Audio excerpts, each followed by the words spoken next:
People of Reddit, what is the most insane situation you have been with a psychopath, sociopath or narcissist?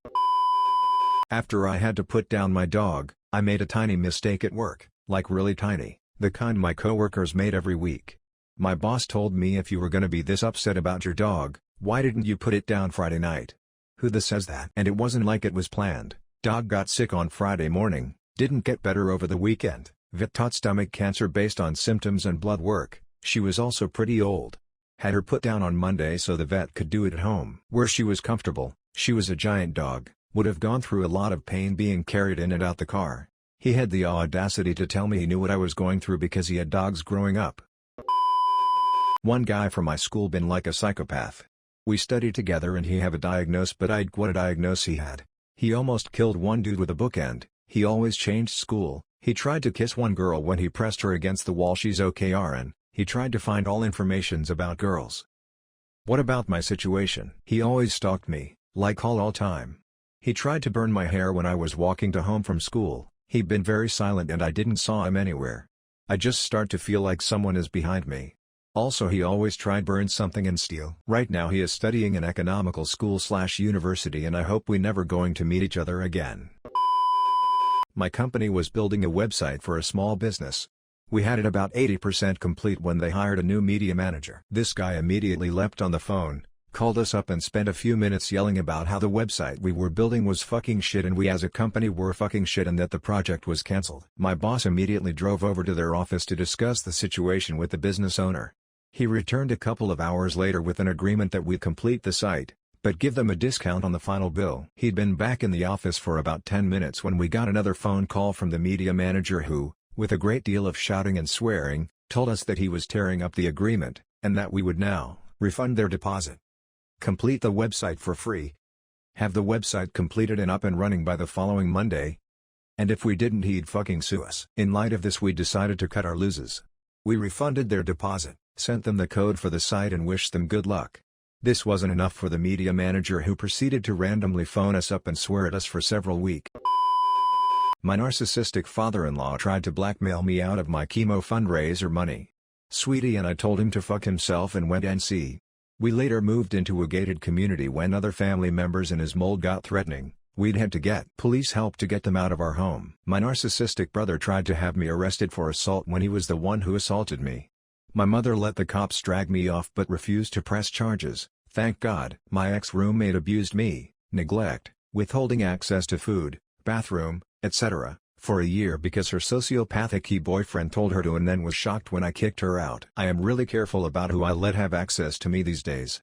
Being disabled really brings out the psychopath in people. Very complicated story, but I had a psycho roommate that I ended up calling the police on because he was abusing his girlfriend.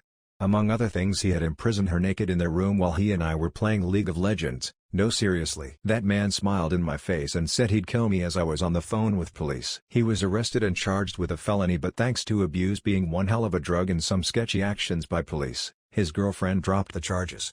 The landlords forced him to move out and he never followed through on his threats to me. This girl roped me into a friendship and nearly into a relationship until I knew it had to stop, but she told me she would off herself. Anytime she wanted something like me talking to her, I said no. She said she was going to harm herself. Sadly, I am still caught in the web that destructs if I leave. Her parents and friends all got involved and told me to stay, which I understand why, it's just hard to. I would not even be friends with her if it wasn't for her mental health. Wish me luck. Not me, but my mom. Her mother is nuts. She got mad at my mom and her sister for being loud while playing or something. Basically, she just was mad at them for being children. She shouted at them what awful children they are, that she can't stand it anymore and she will leave now and go kill herself. Then she left for a few hours to go drinking at some bar while my mother and her sister were terrified that they lost their mom. It was already dark outside when she left and my mom was like 8 years old at the time. This would happen again a couple of times. I almost started crying when my mom told me this. She told it in such a casual voice. I was really sad because I got to have such a loving mother while she had to put up with this psycho. There were much more things my grandma did, but this pissed me off. My mother's mother was the same way. When my mom was a kid, some other girl was bullying her and called her ugly. She went home crying to my grandmother, who told her, "Who cares?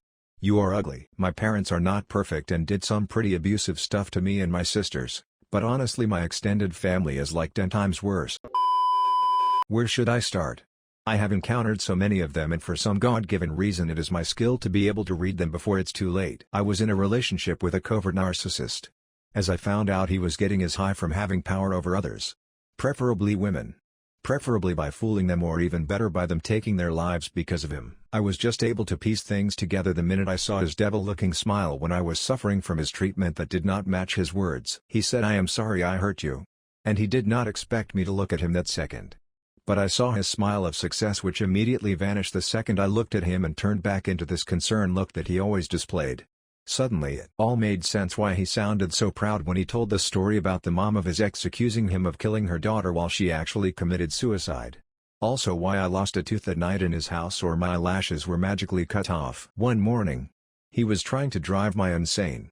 All while acting super concerned. Stuff like that never happened to me in my life. Right after that I left, cut all contact and was never been seen in his surrounding ever again. No thank you. Not going to be your ego push and pay with my life. I saw him a while after with a really cute girl who looked so sad as if someone sucked the life out of her. Luckily she left him, too, shortly after. Those who say why don't you report it or tell the other girls, who would believe me? They would rather think I am insane because these things just happen in movies, right?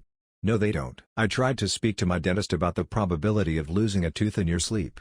He tried to make sense of it but was talking gibberish. And when I asked what he thinks is more likely, someone removing it or not having an explanation at all, he just stared at me and stumbled back out of his office. Oh well. These things don't just happen in movies. There is true evil out there. Subscribe for more such videos.